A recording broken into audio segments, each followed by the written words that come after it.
G'day kids. So today we're just going to have a bit of a reflection about our book or possible series. So what can you say about your book or series so far? So it can be anything that we have covered in class, anything you'd like to add.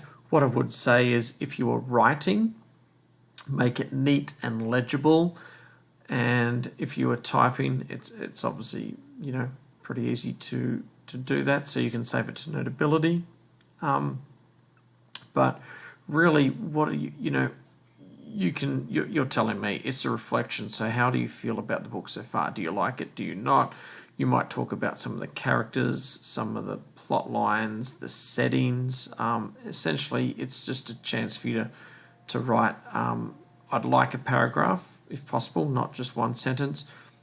Just your thoughts and feelings on the book up to this point. The other part of today is looking at the prediction here.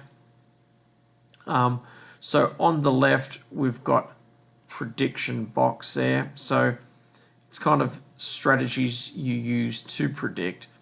So I'll make a mental movie as I read, trying to experience a story as if it was real life.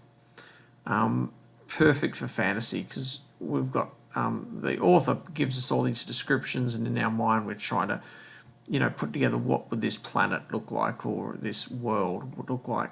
I draw on earlier parts of the text to add details in my mental movie of the characters, setting and events. I look for clues to help me know the mood and the feel of the actions. I also use what I know from real life about what these places tend to look and feel like.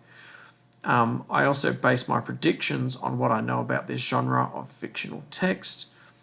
I predict not just what will happen to the main character, but also to the secondary characters across multiple plot lines. We kind of looked at different plot lines and multiple plot lines earlier this week. So when you're making a prediction, use those prompts, but also what you've read so far in your book. What do you think is going to happen next? So think about characters, what's going to happen to them. What about the storyline? Which turn will it take, do you think? But also, are there any themes that you've picked up on? Are they going to change, or are they going to play on a bit more? So when we are predicting, what do you think is going to happen? But we kind of make informed guesses from what we have read. So we put these clues together and then we try to make an informed guess. So again, there's a bit of space there, so I'd like a paragraph or two, but see how you go. And any problems, feel free to reach out. Thank you.